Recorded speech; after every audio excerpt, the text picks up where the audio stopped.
आचार्य श्री नमोस्तु जो आदि पुराण में विवाह की पद्धति बताई है, चक्रवर्ती विवाह या जो बेटी बेटा लड़का लड़की अपनी पसंद से भी विवाह करते हैं, तो क्या उनको प्रमाण पत्र जैन संस्थाएं दे सकती हैं और उचित स्थान कहाँ होना चाहिए कि उनको विवाह हो, संस्कार अच्छे पड़े, उनकी संतान अच्छी आगे धार्मिक हो। तो ऐसे इस बारे में कृपया शंका का समाधान करें। नमोस्तु आचार्य श्री।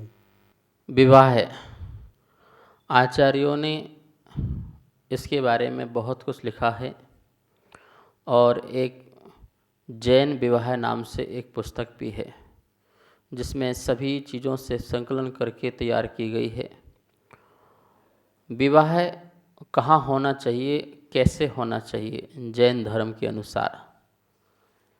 आदिनाथ पुराण में जो 53 क्रियाएं बताई गई हैं, जन्म से आने के पहले और निर्वाण तक की यात्रा, इन बीच में 53 क्रियाएं हैं और ये मेरे ख्याल से 15वीं-16वीं क्रिया है विवाह क्रिया। उसमें बताया गया है कि जो वर वधू हैं वे दोनों किस प्रकार से एक पवित्र बंधन में बंधें। तो उसके लिए बताया है, सर्वप्रथम वो दोनों मंदिर के दर्शन करें, सिद्ध भगवान के दर्शन करें, पवित्र स्थान में अर्थात मंदिर में जो क्षेत्र आदि हों उनमें, तीर्थ स्थान आदि में, ऐसे स्थानों में उनका विवाह होना चाहिए। और ये भी बात कही गई है, सिद्ध भगवान की प्रतिमा के सामने विवाह होना चाहिए।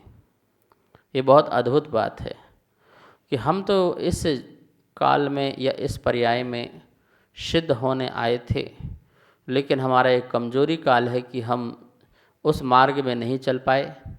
तो एक ऐसा साथी को चुना कि जो दोनों एक दूसरे का ध्यान रखेंगे, धर्म मार्ग में लगे रहेंगे, दान पुण्य में लगे रहेंगे, पूजा भक्ति आराधना करते रहेंगे और एक साथ फिर जीवन में दीक्षा लेकर के अपने कल्याण मार्ग में बढ़ेंगे। इस उद्देश्य से विवाह कार्य होता है, इसलिए विवाह को मांगलिक माना गया है। तो सिद्ध भगवान की प्रतिमा के सामने संकल्प है कि हे प्रभु, हम सिद्ध बनने आए थे, सिद्ध नहीं बन पा रहे, लेकिन हम संकल्प लेते हैं आपके सामने दोनों कि हम अवश्य ही इस मार्ग में बढ़कर के सिद्ध भगवान बनेंगे।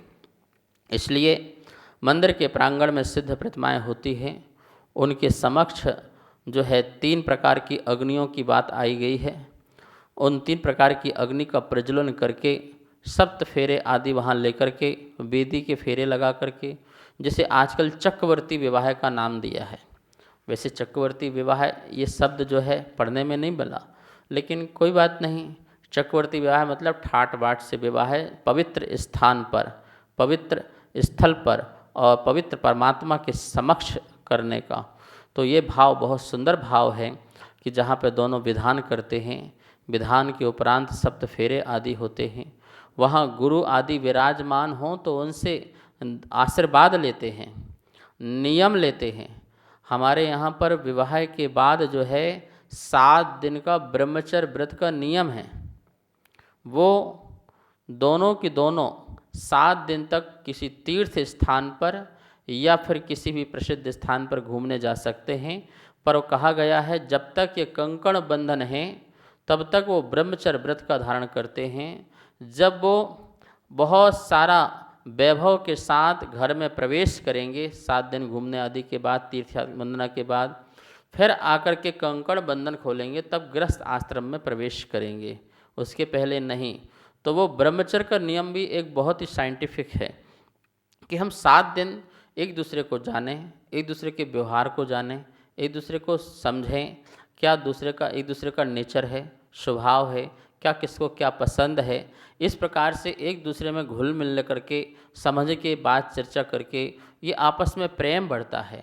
और फिर हम अपने गृहस्थ जीवन को कैसे चलाएंगे, हम कैसे आगे बढ़ेंगे, धर्म ध्यान में भी कैसे लगे रहेंगे, ये सब बातों की 7 दिन में बहुत बढ़िया चर्चाएं हो जाती हैं आपस में। और इसके बाद घर आते ही कंकण बंधन तोड़ दिया जाता है, अलग कर दिया जाता है और फिर गृहस्थ आश्रम में प्रवेश करते हैं। तो इस प्रकार से ये जो विवाह की प्रक्रिया है हमें जैन धर्म के अनुसार करना चाहिए। और संस्थाओं को जिस मंदिर में हो रहा है, जिस तीर्थ में हो रहा है, उन्हें प्रमाण पत्र देना चाहिए। वहाँ की पंचायत को उनका सम्मान करना चाहिए, उसके परिवार का सम्मान करना चाहिए। और एक सर्टिफिकेट, जैसे आर्य समाज के मंदिरों में सर्टिफिकेट मिलता है, ऐसे ही जैन मंदिर से भी उसे सर्टिफिकेट प्राप्त होना चाहिए, विवाह का प्रमाण पत्र देना चाहिए। ये कार्य भी बहुत अच्छी तरीके से समाज को करना चाहिए। आचार्य श्री नमोस्तु अनीता जैन हरदा मध्य प्रदेश से शंका कर रही हैं कि जब शांतिनाथ, कुंथुनाथ, अरनाथ भगवान का काल था तो जो 96,000 रानियाँ थीं 6 खंडों में व्यवस्थित रहती थी, तो उस काल में क्या संसार का ही भोगों में अपना समय बिताती थी या धर्म ध्यान करती थी? कृपया शंका का समाधान करें। नमोस्तु आचार्य श्री। दूसरों की चिंता की बजाय अपनी चिंता करना परम आवश्यक है। शांतिनाथ, कुंथुनाथ, अरयनाथ ये 3 पद के धारी रहे। तीर्थंकर, कामदेव और चक्रवर्ती निश्चित ही महापुण्यशाली रहे। शांतिनाथ भगवान का तो मिलता है कि जिन्होंने अपने जीवन में युद्ध ही नहीं किया और उनको ऐसे ही सहज रूप से यह पदों की प्राप्ति हुई। वह प्रवेश करते थे, घूमते थे, भ्रमण करते थे और उन्हें चक्रवर्ती का पद जो है सहज रूप से मिला। तो ये महापुण्यशाली जीव हुआ करते हैं जो इस प्रकार से संसार में जन्म लेते हैं। और ध्यान रखना, जो भी तीर्थंकर के सानिध्य में रहता है, चाहे वो रानियां हों, चाहे राजा महाराजा हों, या उनका कुटुंब हो या प्रजा हो, जिसने भी तीर्थंकर का समागम प्राप्त कर लिया उसका तो कल्याण निश्चित है, निश्चित ही कल्याण है। उस भाव से हो जाए, किसी और भाव से हो जाए, लेकिन उसका कल्याण निश्चित है। क्योंकि तीर्थंकर का समागम आम ऐसे लोगों को मिल नहीं सकता है।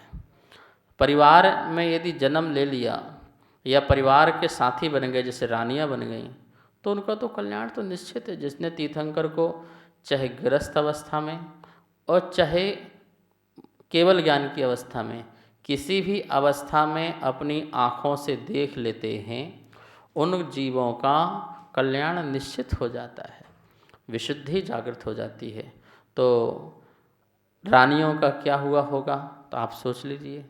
रानियां भी दीक्षित हो गई होंगी, वो भी दान पुण्य करती होंगी, वो भी अपना कल्याण करेंगी। जब उनका कल्याण होना है तो धर्म मार्ग में तो वो लगी ही होंगी। क्योंकि ऐसा नहीं देखा गया कि कोई विष्णु में चले गई हों, कोई ने अपने पति को छोड़ दिया हो, कोई गलत मार्ग में लग गए हों, ऐसा कहीं कथन नहीं मिलता है।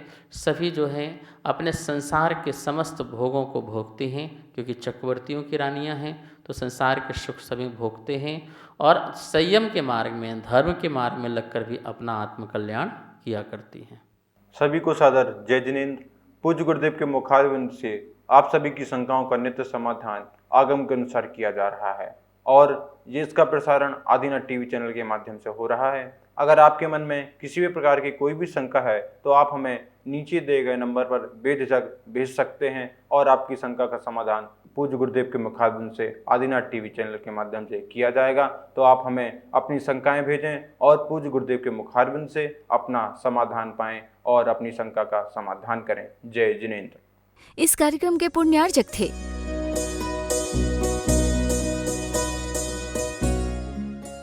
इस कार्यक्रम के पुण्यार्जक थे श्री खंडेलवाल दिगंबर जैन मंदिर, राजा बाजार, कनॉट प्लेस, नई दिल्ली एवं श्री खंडेलवाल दिगंबर जैन मंदिर, वैदवाड़ा, दिल्ली के अंतर्गत खंडेलवाल दिगंबर जैन पंचायत, दिल्ली। जिनेंद्र जैन नरपतिया अध्यक्ष, धीरज जैन कासलीवाल महामंत्री, विजय लोहाड़िया विक्की उपाध्यक्ष, गौरव पाटोदी मंत्री, विनोद पांड्या कोषाध्यक्ष।